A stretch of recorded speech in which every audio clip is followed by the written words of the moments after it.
यहाँ से मतलब एक क्वेश्चन पूछता है वो ना, पहले चैप्टर से एक ही क्वेश्चन आएगा केवल। या तो वो ये जो पहला पेज है जो मैंने बताया था कल आपको, जिसको फाड़ करके आप अलग से चिपका लो, जो भी सिलेबस के साइड में चिपका लेना चाहिए, इस पेज से कंफर्म एक क्वेश्चन आना होता है वो। और इसमें कुछ एडिशन आपको और ऐड करना है ना, वो यहाँ पर ऐड कर लेना साइड में। जब उस चैप्टर को पढ़ो ना, तो ये जो दो पेज है, एक तो ये पेज और एक ये पेज, इन दोनों पेज के जो भी डेटा है ताकि एक साथ हो जाए वो, है ना। क्लिक ऊपर ऐसे लिख देना भाई, यहाँ पे इतनी वृद्धि दर रही जो भी है डेटा। अब देखो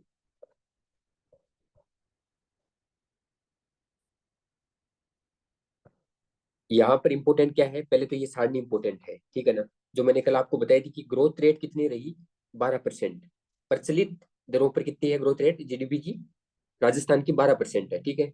ये डाटा मैंने कल बताया था, 152 आपको याद रखना है, शुरुआत वाला 152। ऑल इंडिया वाला ये, ऑल इंडिया कह रही है, ये वाला आप छोड़ देना, है ना, इसको याद नहीं करना है, केवल ये 12.56। इंडिया का जो डेटा याद करना है ना, वो ये याद करना है कि जो भारत की जीडीपी है उसमें 5.17%, अगर वैसे निकाले ओवरऑल कि कितना परसेंट का योगदान है, तो 5.17%, ये क्वेश्चन पूछ सकता है आपको, ठीक है ना। ये है प्रचलित का और स्थिर का, दोनों को याद रखना है, ठीक है ना। ये 2023 में क्वेश्चन पूछा था, ठीक। ये फैक्ट याद हो गया। उसके बाद में अगला फैक्ट है प्रचलित बुनियादी मूल्यों पर सकल राज्य मूल्य वर्धन, ठीक है ना। अब इसमें देखो एक इंपॉर्टेंट डेटा है, राजस्थान वाला तो मैंने बता दिया, जो फ्रंट पेज पे था वो याद करना है। इंडिया का जो डेटा है ना, जो इंडियन इकोनॉमी का जो सिलेबस है, उसमें कृषि उद्योग और सेवा लिखा हुआ है ना, वहां पर ये नोट कर लो एक बार, मोटा मोटी पता होना चाहिए भाई। 17% एग्रीकल्चर का है, और जो उद्योग का है वो 27% है, और सेवा का है वो लगभग 54% है। तो ये डेटा आप लिख लो वहां पर, सिलेबस के ऊपर लिख लो, ये 17, 27, 54, ऐसे मोटा मोटा खाका पता होना चाहिए भाई, 17, 27, 54 करके आंकड़ा है, ऐसे नहीं कि भाई 20 है, 25 है, 30 है, ठीक है ना, इंडिया वाले के अंदर। उसके अलावा जो राजस्थान का है वो मैंने आपको फ्रंट पेज पे बता दिया था, वो याद करना है।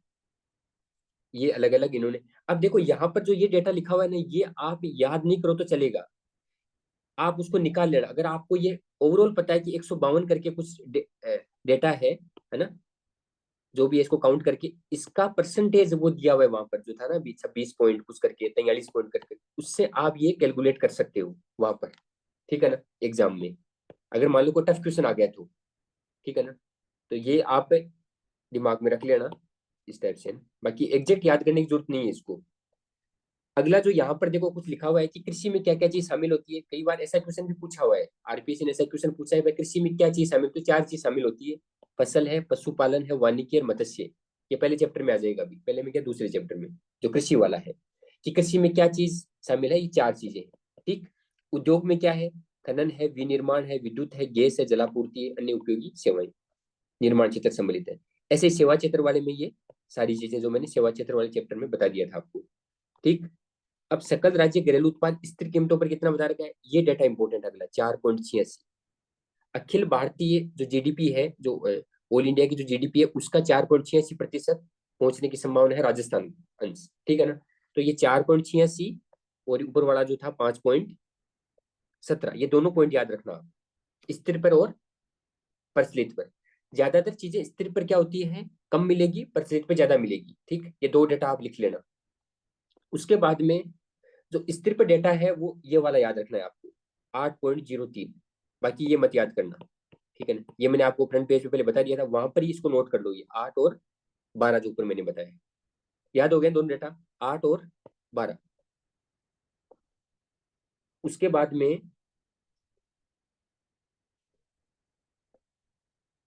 ये मैंने बात बताई थी आपको कि ये याद नहीं रखना है, ये वैसे आप निकाल लेना एग्जाम में, अगर ऐसा क्वेश्चन आ जाए तब, वरना तो क्या निकालना है, ठीक है। ये इंपॉर्टेंट है यहाँ पर देखो, बुनियादी मूल्यों पर क्षेत्रवार विकास दर, जो स्थिर कीमतों पर है ना, वृद्धि दर कितनी रही पिछले वर्ष की तुलना में, तो ये डेटा आप याद रखना, यहाँ से क्वेश्चन पूछ सकता है, अच्छा क्वेश्चन। कृषि में कितना रहा, 2.13, उद्योग में 12.43, सेवा में कितना है, 6.37। मतलब 6 का डबल होगा तो 12, डबल क्यों क्यों किया, क्योंकि ऊपर दो था, ऐसे कुछ करके इसको याद कर लो, 2, 12, 6, 6 का डबल है 12, तो 2, 12, 6, ये याद होना चाहिए आपको। ये सारे डेटा आप एक साथ ही लिखना, उसी पेज पर लिखना जो मैंने बात बोली आपको, ठीक है ना। जो फ्रंट पेज था, पहला पेज था, उसको फाड़ना, उसके ऊपर जहां कृषि लिखा है, कृषि का डेटा लिखा है, उसके आगे लिख लो ये 2.13 स्थिर के आगे, और 12.43, 6.37। इसका लोड नहीं लेना बार बार, मतलब ये आप हटा देना पेज सारे, ठीक है ना। उसके बाद में जो शुद्ध राज्य घरेलू उत्पाद है, NSDP, इसका क्या क्या डेटा याद करना है? इसका डेटा ये याद करना है, वृद्धि दर कितनी थी प्रचलित मजदूरी प्रचलित कीमतों पर, ये डेटा मैंने आपको याद कराया था 136 और 76। उसके आगे लिख लो ये 8.1 और 12.7 वाला डेटा, ये वृद्धि दर है पिछले वर्ष की तुलना में। चार डेटा याद हो गए यहाँ से। बात समझ पा रहे हो मैं क्या बोलना चाह रहा हूँ आपको? इस चैप्टर में जितने भी डेटा आएंगे उनको आपको, जो ये पहला पेज है, ये जो पहला पेज है इसी के आगे लिखना है। जैसे मान लो मैं अभी बात करूंगा पर कैपिटा इनकम की, तो इसकी वृद्धि दर ना आपको यहाँ लिखनी है, इसके आगे यहाँ लिखनी है, ठीक। अभी मैंने बताया NSDP का डेटा, तो इसके आगे लिखना है वृद्धि दर कितनी रही। जैसे 8 थी तो आगे पॉइंट तक लिखना है, क्योंकि दोनों में वो कंफ्यूज हो जाओगे, दोनों की सेम ही है 8 और 12, उसको पॉइंट तक याद करना पड़ेगा आपको। समझ गए बात को? इसमें कितनी ग्रोथ रेट रही अभी मैंने बताई आपको तीनों की, स्थिर कीमतों की, तो वो आपको यहाँ रखनी है तीनों की। समझ में आ गया? आवाज आ रही है ना ये बात? समझ पा रहे हो आप क्या कहना चाह रहा हूँ जी मैं? जी जी Yes, जी sir. फिर उसके बाद में जो पर कैपिटा इनकम है ना, पर कैपिटा इनकम में ये याद रखना है 167। अब ये क्वेश्चन आपसे ये नहीं पूछेगा, ये क्वेश्चन बार बार पूछता है। क्वेश्चन यहाँ पूछेगा कि वृद्धि दर कितनी रही, तो ये 11.49 वाला डेटा याद रखना है। उसके आगे लिख लो ये 167 जहाँ लिखा है ना पहले पेज पर, उसके आगे लिख लो 11.49। बाकी कोई मतलब नहीं है प्रतिविक्रिया से, आपको दो ही डेटा याद करना है। फिर आओ आप स्थिर पर। स्थिर पे कहता है याद रखो वापस दो ही डेटा, ये 90,000 जो लिखा हुआ है वो याद रखना एक, दूसरा 6.94, ठीक। ये भी लगभग इसका डबल है, ऐसे करके माइंड में याद कर लो। देखो 6 है, लगभग 12 के आसपास, ये मतलब 11.4 कुछ ऐसा डेटा है। ऑप्शन दूर दूर आते हैं, ऐसे 3, 5, 6 या 8 ऐसे कुछ करके आएगा, तो आपको याद रहेगा कि मैंने कुछ ऐसे याद किया था, ठीक है ना। हो गया ये प्रतिव्यक्ति आय में आपको चार ही क्वेश्चन पूछेंगे, या तो दोनों का मान 90,831, या पूछेगा 1,67,964, जो कहाँ पूछा था 2021 की प्री में पूछा था एक क्वेश्चन। 11.49 याद रखना है, और 5 ये 6.94 याद रखना है। उसके बाद में ये है वृद्धि दर भारत की, ये आपको याद नहीं करनी है, जो भी याद करनी होगी मैं इंडिया वाले में बता दूंगा इकोनॉमिक सर्वे में, ठीक। इसको छोड़ो। अब जो सकल स्थायी पूंजी निर्माण है, ये मैंने पेज में जैसे ये हाईलाइट नहीं किया था, इसको हाईलाइट कर लेना आप। यहाँ पेज में मैं थोड़ा सा रह गया था, ये जो पेज था ना सेकंड पेज जो मैंने बताया आपको, ये वाला, यहाँ सूचकांक लिखे थे सारे।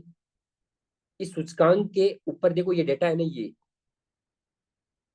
इसको अंडरलाइन करना है यहाँ पर।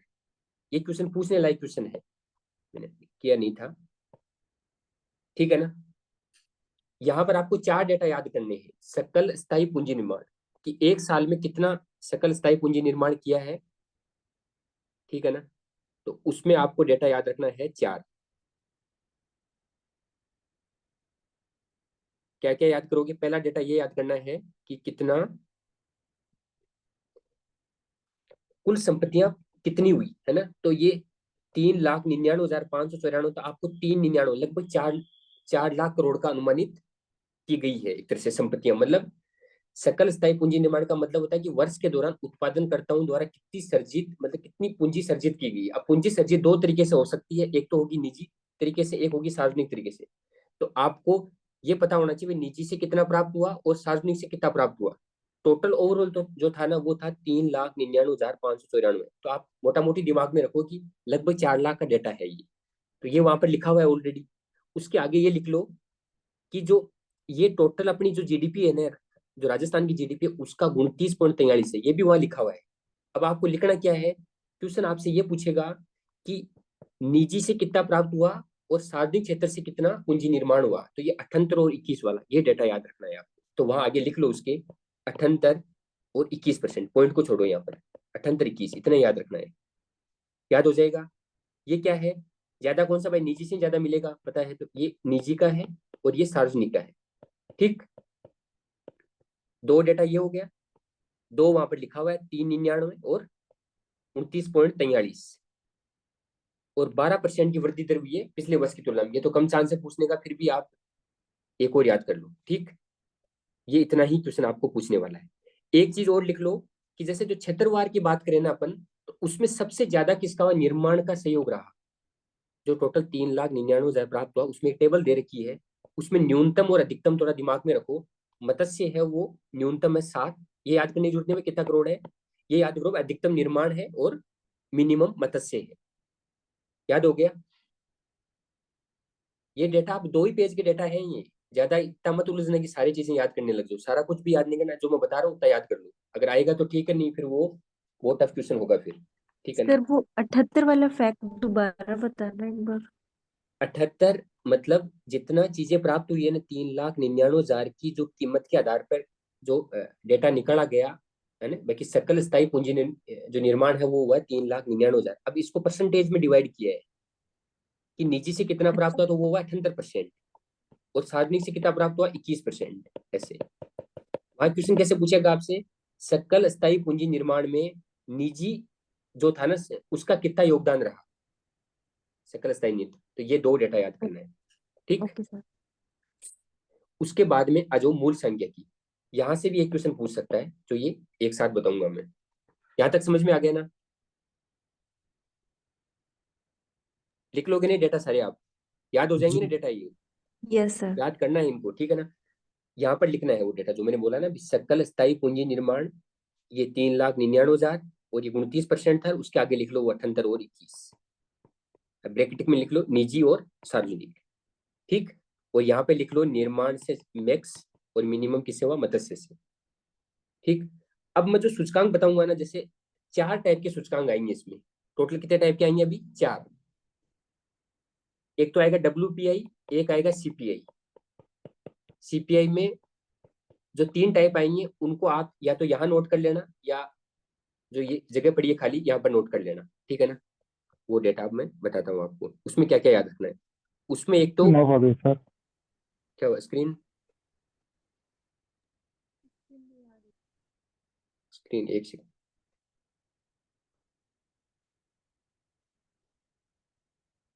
अभी शो हो रही है स्क्रीन, हाँ यस अब सर। हो रही है। ठीक है।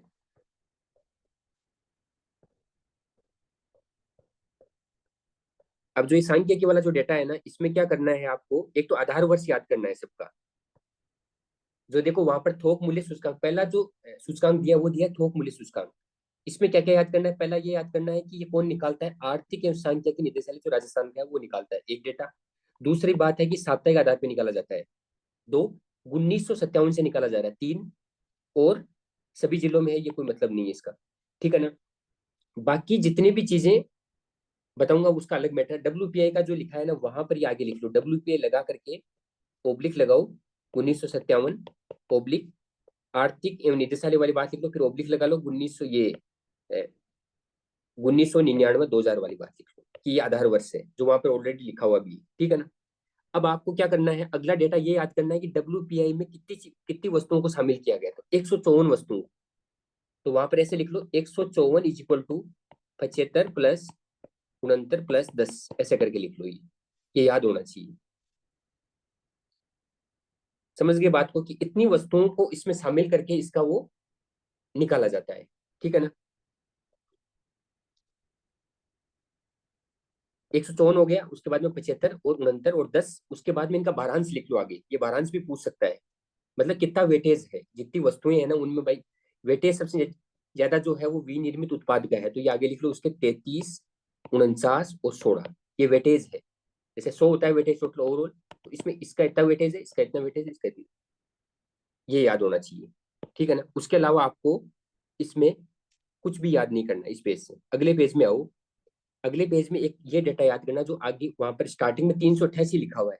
जो भी हो दोनों मतलब इतना क्लोज ऑप्शन नहीं आएगा, 388 याद रख लो, राउंड फिगर में लिखा है वहां पर आगे, क्योंकि आगे नो था इसलिए उसको ऐड कर दिया, ठीक।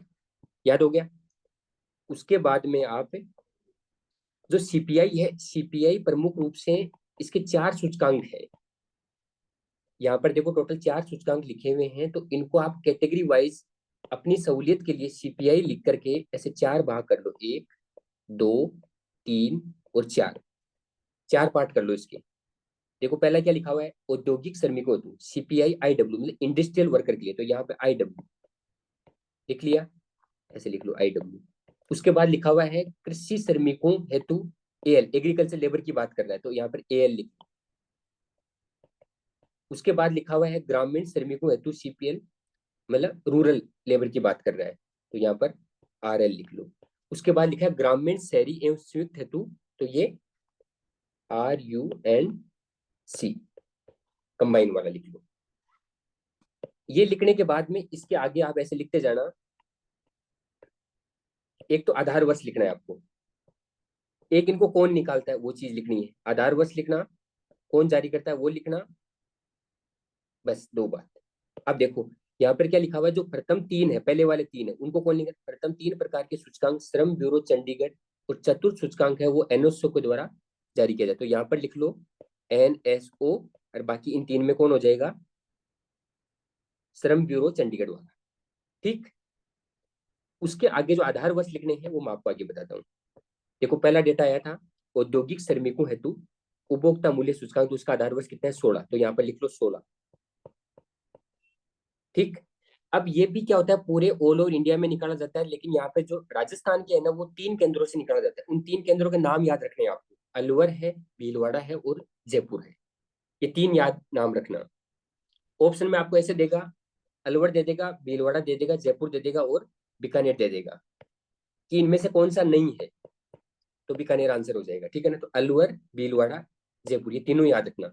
यहाँ पर पहले क्या हुआ, पहले अजमेर था तो उसकी जगह रिप्लेस किया है अलवर को, देखो लिखा हुआ है जिसमें राज्य में अजमेर केंद्र के स्थान पर अलवर केंद्र को सम्मिलित किया गया है। तो कहीं कुछ ऐसा लिखा हुआ है तो आप मान लेना कि हाँ कुछ ऐसा हुआ है।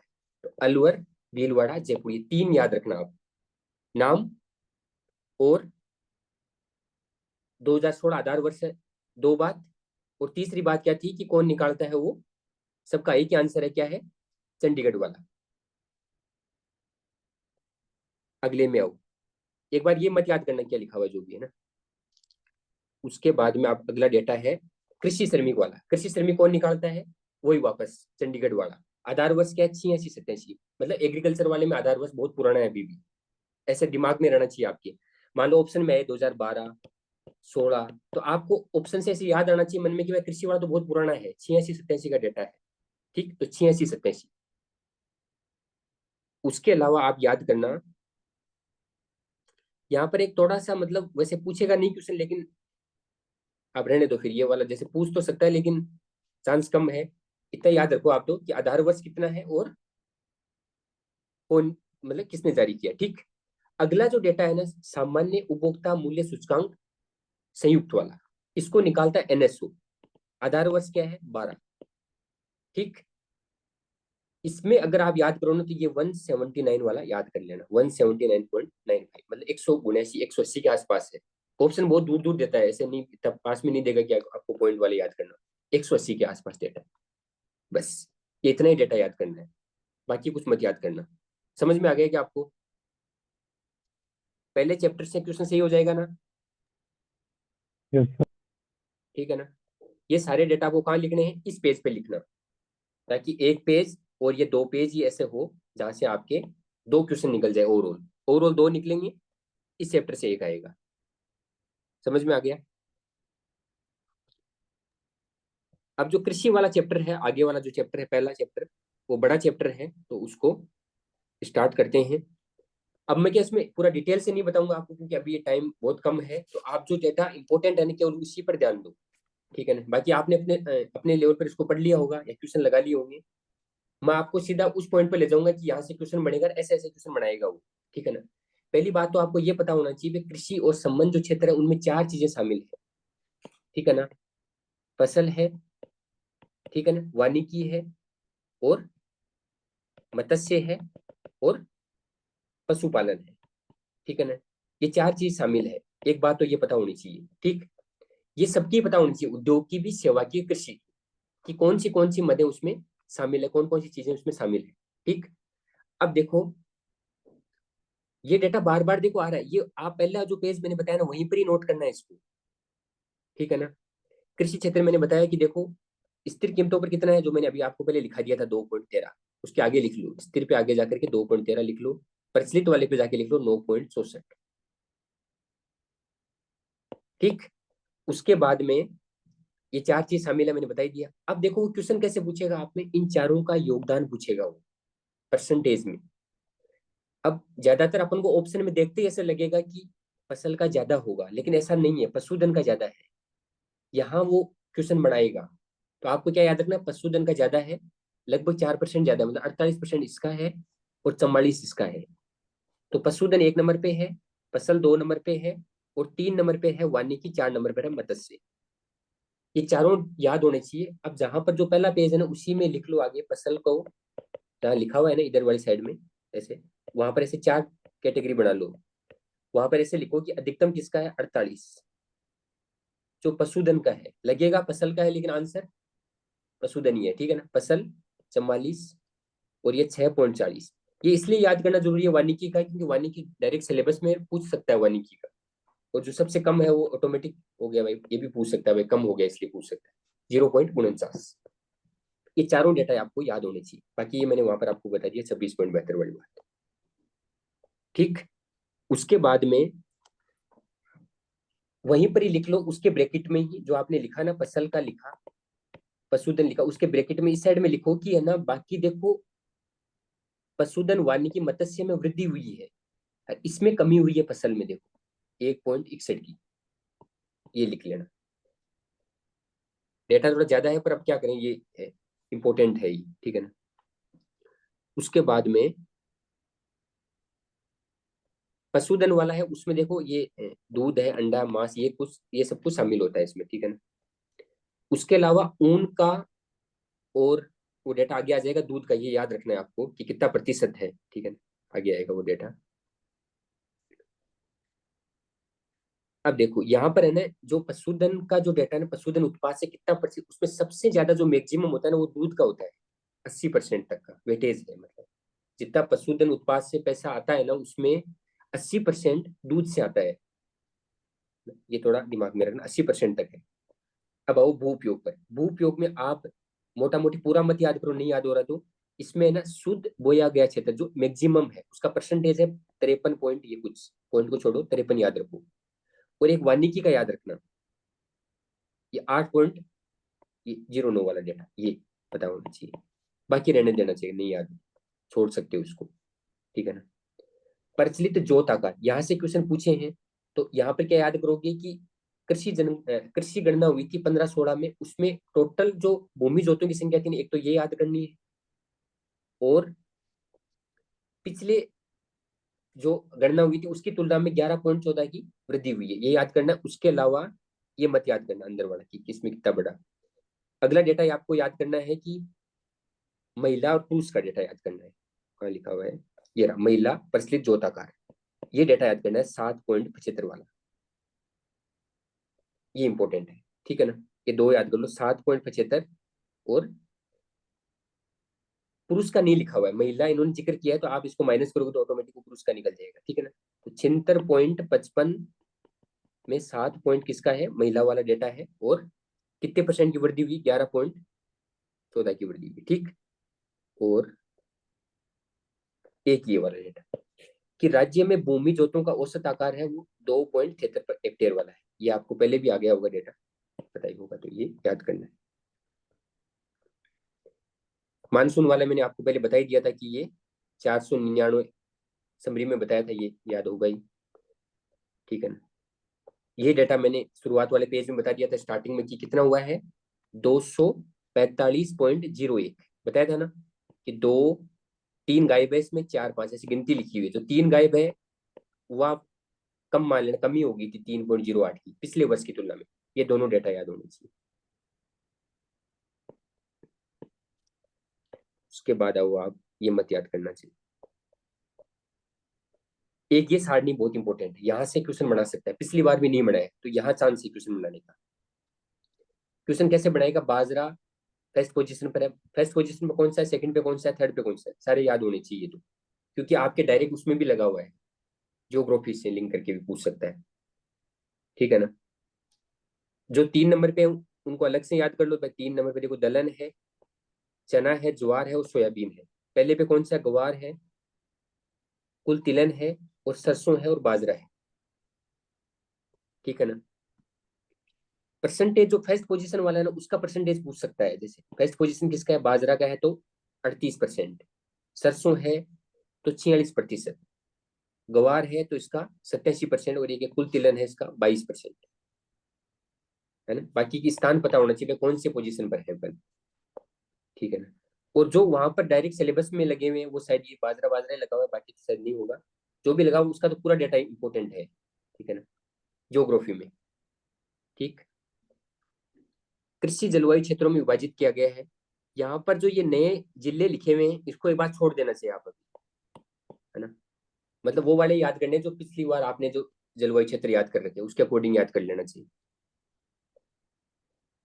ठीक, अब यहाँ से ये योजनाएं स्टार्ट हो गई है। यहाँ तक समझ में आ गया कि आपको डेटा का,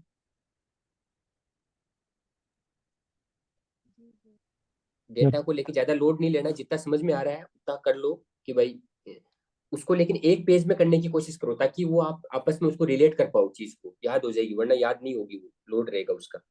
मुख्यमंत्री बीज स्वावलंबन योजना पुरानी योजना है, पहले बिकाऊ, क्या हुआ, 3 कृषि जलवायु खंडों में स्टार्ट हुई थी, कोटा, भीलवाड़ा, उदयपुर, बिकाऊ। उसके बाद में ये सभी 10 कृषि जलवायु खंडों में आ गई। यहाँ पर ये 10 वर्षों से मतलब जो कम अवधि के जो अ, पुरानी किस्म के बीज हैं उनके उत्पादन को इसमें शामिल किया गया, इस टाइप का है। इसका ऑब्जेक्टिव पता होना चाहिए, और ये 2 फैक्ट। ये योजना इंपॉर्टेंट है, कृषि शिक्षा में अध्ययनरत छात्रों को प्रोत्साहन राशि। ये योजना में जितना भी फैक्ट है ना आप याद रखना, ये क्वेश्चन इंपॉर्टेंट है यहाँ पर, ठीक है ना।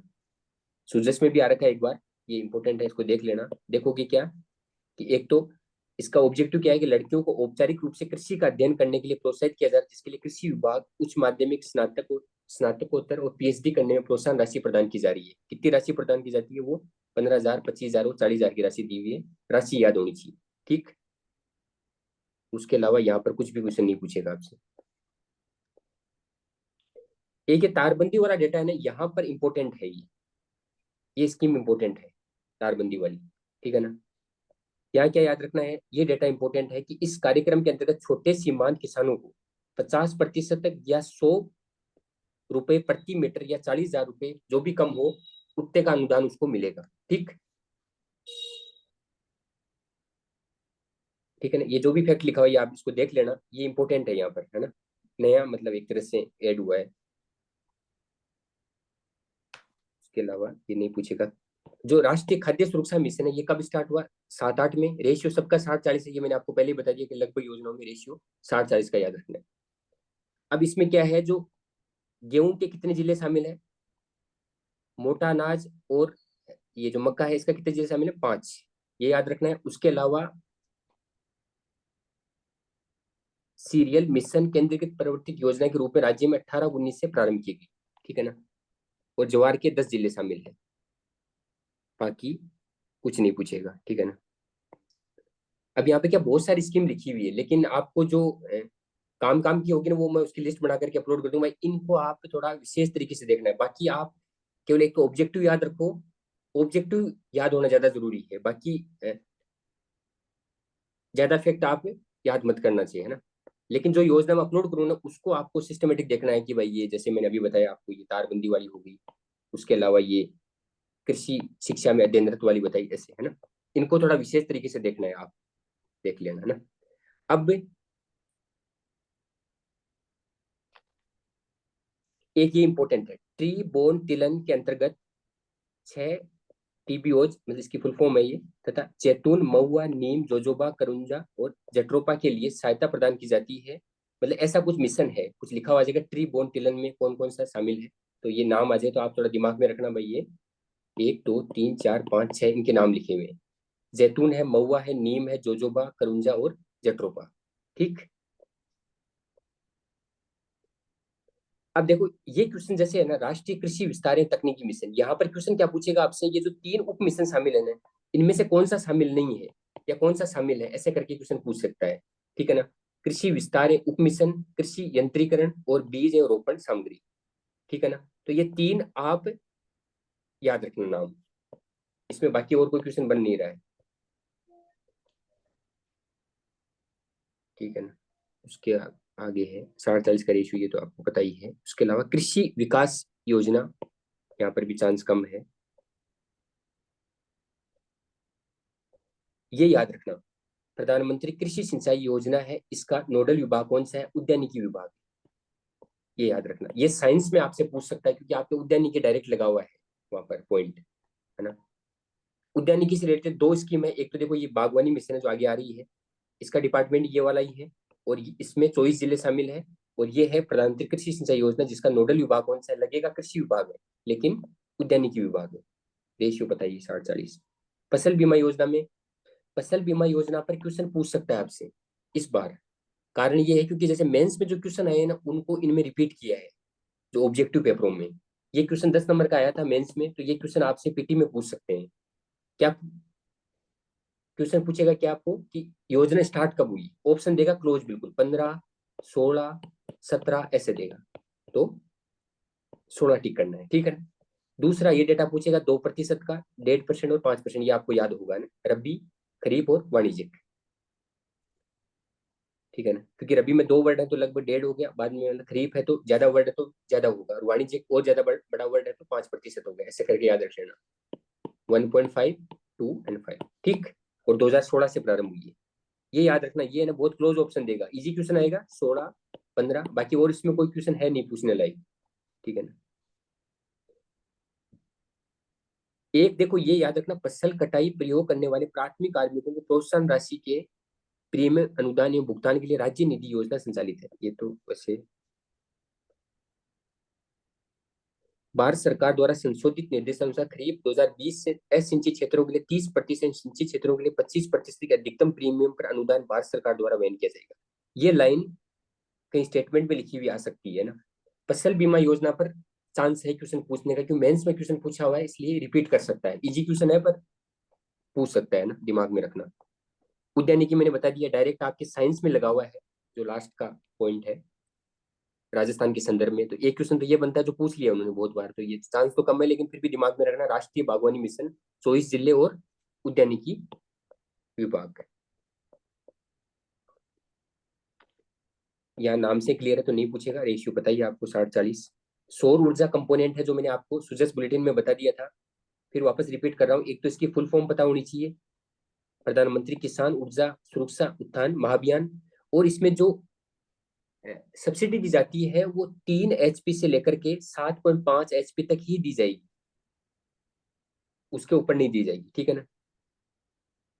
अनुदान दे है, ये डेटा याद रखना, 3 HP से लेकर के 7.5 HP तक अधिकतम अनुदान दे है, लिखा हुआ है, ठीक है ना। इसमें क्या होता है, जैसे 30% तो स्टेट देगी, 30% सेंटर देगी, 30% का किसान लोन ले सकता है, 10% केस वो खुद देगा, ऐसे करके इसका रेशियो है 30, 30, 30 और 10। तो ये लिखा हुआ है यहाँ पर, ठीक है ना। देखो ये 60 है तो इसको 30-30 डिवाइड कर दिया, इस योजना अंतर्गत कर सक हिस्सा 40%, 40 को 2 भागों में डिवाइड कर दिया, 30% है वो लोन हो गया, और 10% का वो खुद दे देगा केस, ठीक है ना। कृषि विकास योजना है, यहाँ चांस नहीं लग रहा क्योंकि नाम से ये। यहाँ देखो 2 डेटा लिखा हुआ है, इसके अंतर्गत खजूर की खेती राष्ट्रीय उद्यानिकी मिशन से वंचित जिलों में उद्यानिकी विकास कार्यक्रम, शहरी क्षेत्रों में वेजिटेबल क्लस्टर झालावाड़, धौलपुर, टोंक, बूंदी, चित्तौड़गढ़, सवाईमाधोपुर में उत्कृष्टता केंद्र की स्थापना, उत्कृष्टता केंद्र बस्सी, नानता, कोटा का सुदृढ़ीकरण, सुरक्षित खेती को प्रोत्साहन।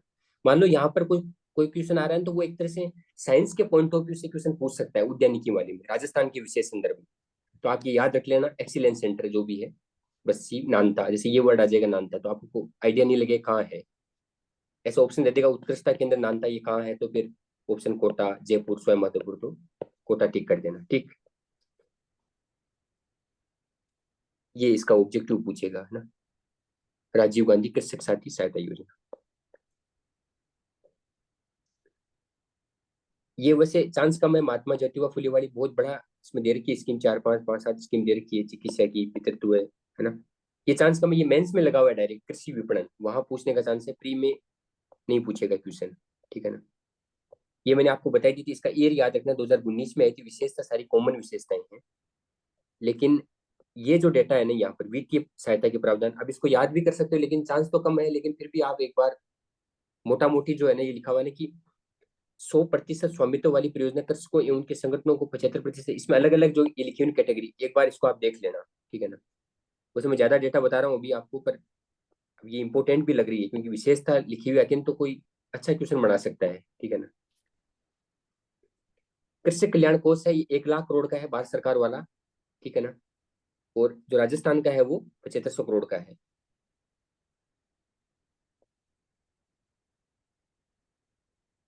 एक ये योजना भी इंपॉर्टेंट है, प्रधानमंत्री सूक्ष्म खाद्य प्रसंस्करण उद्योग उन्नयन योजना, ठीक है। रेशियो 60-40 का है ही, लेकिन इसमें इंपॉर्टेंट है कि जो यहाँ का जो नोडल एजेंसी राजस्थान की वो है राजस्थान राज्य कृषि विपणन बोर्ड, ठीक। अब आओ जल संसाधन में। जल संसाधन में टोटल ओवरऑल जो हेक्टेयर है ना सिंचाई सुविधा, वो 39 लाख हेक्टेयर है। एक तो डेटा ये इंपॉर्टेंट है, तीनों टाइप की परियोजनाओं में, वृहद मध्यम और लघु सिंचाई परियोजनाओं में 39.36 लाख हेक्टेयर का। तो 39 लाख वाला ये डेटा ये आपको पता होना चाहिए। उसके अलावा अब जितनी भी यहाँ पर, क्योंकि आपके सिलेबस में लिखा हुआ है सिंचाई परियोजना ज्योग्राफी में, वहां पर जितनी योजनाएं छोटी से छोटी लेकर के टोटल शायद 50 के आसपास है ना, जो भी लिस्ट हो कहीं पर भी, उसको आपको ट्रिक बना करके याद रख लेना। कुछ जैसे छोटी छोटी, जैसे अत्यादय कहाँ है ना, परवन कहाँ है, काली तीर कहाँ है, तो उनका ऐसे केवल इतना ही पता होना चाहिए है कहाँ पर, ठीक। उसके अलावा जो टॉपिक यहाँ लिखा हुआ है ना परियोजनाओं का, उससे उसे रिलेट कर लेना आप। जैसे कैसे, जैसे ये लिखा हुआ है यहाँ पर गरदड़ा, टाकली, गागरीन, लाहसी इत्यादि, एक क्वेश्चन आपका सही हो जाएगा सीधा। क्वेश्चन बहुत मतलब ऐसे पूछेगा, मतलब अजीब सा नाम आएगा कुछ लिखा हुआ, जैसे लाहसी आ जाएगा, टाकली आ जाएगा, ऐसे ना गागरीन आ जाएगा, तो ये केवल तय पूछेगा कि कौन से जिले में है, कौन से जिले से संबंधित है। तो ये आप लिस्ट है ना वो जो आपके पास होगी, 50 के आसपास है ये, बस आपको इतनी याद रखनी है कि ये कौन सा जिले में है। याद ऐसे नहीं होगी ये, तो आप इसको कोई ट्रिक बना करके याद कर लेना, ठीक है ना। धौलपुर वाली में एक पॉइंट इंपॉर्टेंट है कि सहभागिता के आधार पर सूक्ष्म सिंचाई परियोजना पर एक पूर्ण लिफ्ट सिंचाई एवं पेयजल परियोजना है। ये वाला पूछे तो पूछ सकता है ना। नर्मदा में आपको पता ही है कि जालोर और बाड़मेर सहित 233 गांव, ये नया फैक्टर ये देखना है। दूसरा ये कि कितने लाख हेक्टेयर को ये कमांड क्षेत्र को पूरा करता है, 2-4 से, ये पूछा हुआ भी क्वेश्चन है। नवनेरा बैराज के बारे में कहा है, ये पूछ सकता है। काली तीर पूछ सकता है, धौलपुर जिले में, ठीक, ये नाम से ही है। पीपल खूट, ठीक है ना। इनमें मैं वो बात बोल रहा हूँ कि आपको ये ज्योग्राफी का टॉपिक है एक तरह से, इसमें याद क्या करना होता है, जो सिंचाई परियोजना दे रही है उनका नाम और छोटी परियोजना पूछेगा आपसे, छोटी से छोटी वाली, ठीक है ना। उसके अलावा यहाँ पर देखो भाई साहब, जल क्षेत्र आजीविका सुधार परियोजना, ये क्वेश्चन भी पूछ सकता है। इसमें केवल ये सहयोग कौन कर रहा है, जापान कर रहा है, ठीक है ना। 11 वर्ष के लिए ही है। दो डेटा इंपॉर्टेंट है यहाँ पर।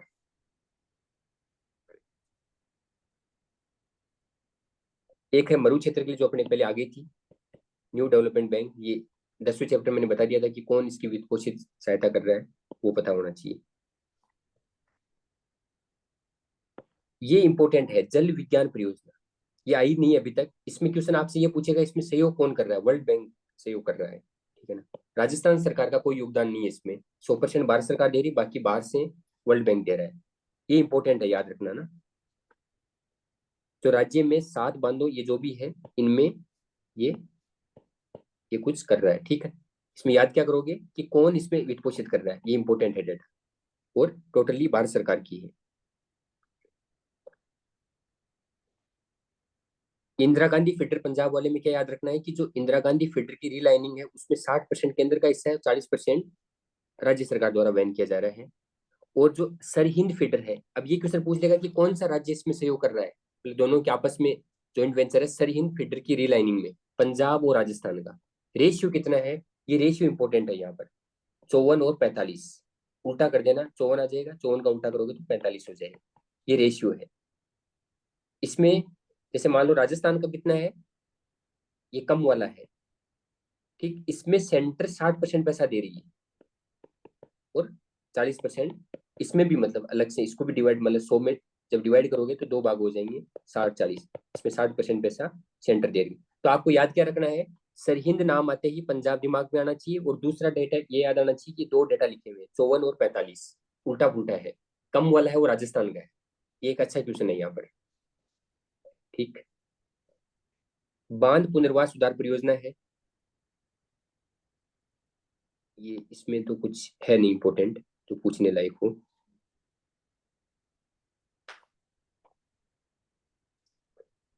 पार्वती जो काली सिंध वाला, इसके इंपॉर्टेंट जितने भी फैक्ट होंगे जो आपको याद करने हैं, इसको एक बार से मत देखना। मैं जो इंपॉर्टेंट उसमें डालू अपलोड करूँ वो देख लेना केवल, बाकी मत देखना, ठीक है ना, क्योंकि ये पूरा इसमें नया डेटा है तो बता दूंगा मैंने। रिपेयर रिनोवेशन एंड रिस्टोरेशन परियोजना, ये पूछ सकता है ये क्या लिखा हुआ है, RRR नाम से। भारत सरकार द्वारा राज्य सरकार के सहयोग से जनवरी 2005 से ये परियोजना प्रारंभ की गई है। रेशियो वही 60-40 है। ठीक। राष्ट्रीय कृषि एवं ग्रामीण विकास बैंक है वो नाबार्ड द्वारा वित्त पोषित है, तो ये केवल वित्त पोषित पूछ सकता है कौन है।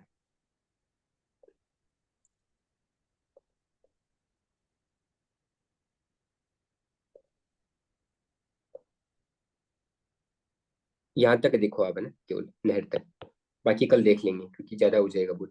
अब इसमें क्या करना है, आपकी टास्क ये है, यहाँ पर जो परियोजना वाला टॉपिक है ना, परियोजना वाला टॉपिक आपको ज्योग्राफी से लिंक करके देखना है।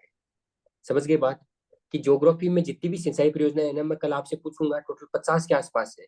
याद ऐसे नहीं होगी, कोई ना कोई ट्रिक बना करके आप उसको याद करना। उसके आगे ये डेटा है ना जो आपके यहाँ लिखे हुए हैं, जो याद करने वाले हैं, वो उसके आगे लिख लेना, ताकि आपके ये क्वेश्चन सिंचाई परियोजना वाला सही होगा, ज्योग्राफी में आएगा कंफर्म, एक क्वेश्चन आना है सिंचाई परियोजना से, तो वो आपका सही हो जाएगा, ठीक है ना। तो ये काम आप कल करोगे कि सिंचाई परियोजना जितनी भी लिखी हुई है 40-50 जो भी आपके पास लिस्ट है वो सारी याद करना, उसमें छोटी वाली पे ज्यादा फोकस करना है, ठीक है। और ये जो ऊपर डेटा बताया, ये मैं आपसे कल 5 या 6 क्वेश्चन पूछूंगा, अगर वो आपने सही जवाब दे दिया इसका मतलब आपका तैयार है, बाकी आप तैयारी नहीं कर रहे, नहीं, ठीक है ना। डेटा अभी से याद होना चाहिए सारा, और वो भी 2 पेज में। जो पहला और तीसरा पेज मैंने अपलोड किया था शुरू वाले में, उन दोनों डेटा पर ही आपको सारे डेटा लिखने हैं। पहले चैप्टर के सूचकांक के, प्रति व्यक्ति आय हुआ, जीडीपी हुआ, NSDP हुआ, है ना, कृषि का, उद्योग का, सेवा का, सारा डेटा वही लिखना, ताकि आपको इंटरलिंक करने में इजी हो कि कौन सा 6 है, कौन सा 12 है, 3 है, 5 है, ऐसे, ठीक है। अब कोई डाउट है तो बताओ, उसके बाद में कल अपन पढ़ते हैं अगली बार। सर वो CAGR क्या है उसमें पहले पार्ट में? CAGR ये है कि मतलब इनकी, मतलब एनुअली जो थी ना ग्रोथ रेट, वो बता रखी है। जैसे बताता हूँ आपको, relative annual growth rate. Annual growth rate है वो नहीं पूछेगा आपसे, ये क्वेश्चन नहीं पूछेगा एनुअल ग्रोथ रेट।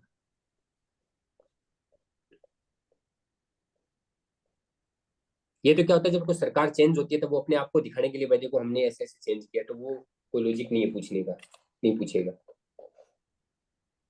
है ना। जैसे 19-20 से लेकर के उन्होंने 23-24 तक दिखा दिया डेटा, भाई 11.19 रही, ठीक है ना।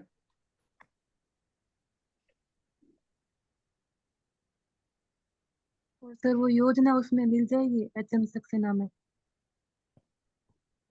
योजनाएं कौन सी योजनाएं, परियोजना। जो भी, हाँ, परियोजना सॉरी। तो परियोजना है ना, जो उसमें दे रखी है वो तो ठीक है, जो यहाँ पर नाम मेंशन हुआ है ना, जैसे मान लो कोई नाम है भाई, गरदड़ा, लाहसी, तकाली, जो भी नाम है ना, वो आपको केवल इतना पता होना चाहिए कौन से जिले में है।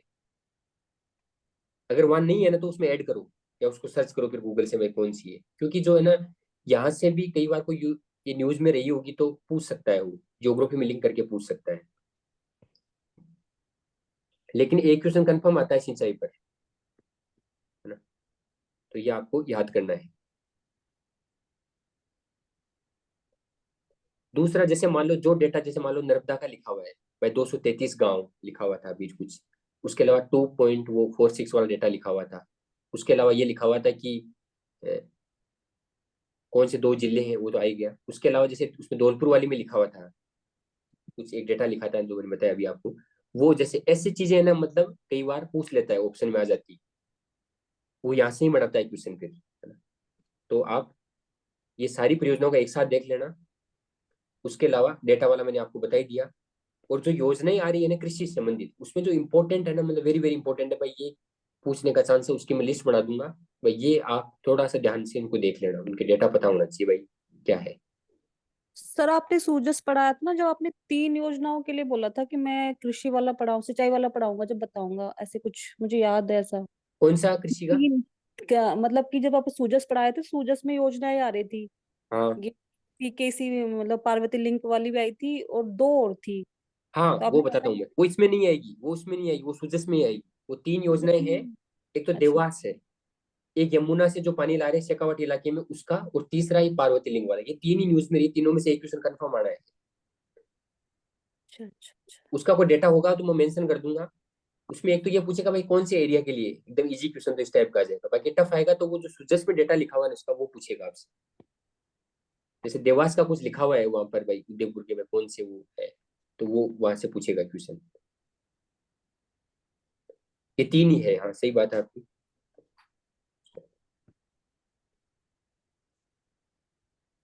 ठीक है फिर, है ना, कल अपन कल कल और आप है ना इको सर्वे है ना, कल मैं मतलब कोशिश करूंगा कि अपन थोड़ा और लंबी क्लास खींच करके इसको कंप्लीट कर दें।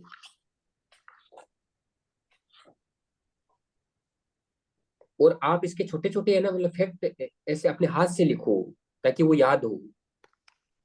वरना इसका लोड है ना, मतलब आप जो ये बुक है ना इसको मतलब पास में मत रखो ज्यादा। इसमें जो काम काम की वो चीजें निकाल करके 2-3 पेज में ना और इसको फाड़ लो, जहां जहां काम का लग रहा है ना भाई ये चीज काम की, तो उसको जैसे मान लो अभी मैंने बताया वो भाई बाजरा उत्पादन ग्वार का वो लिखा, तो उसको फाड़ लो भाई, उतना सा काम का है जो उसको अलग रख लो। फिर उसको स्टेबल करोगे तो वो छोटी फाइल हो जाएगी, बहुत छोटी फाइल हो जाएगी।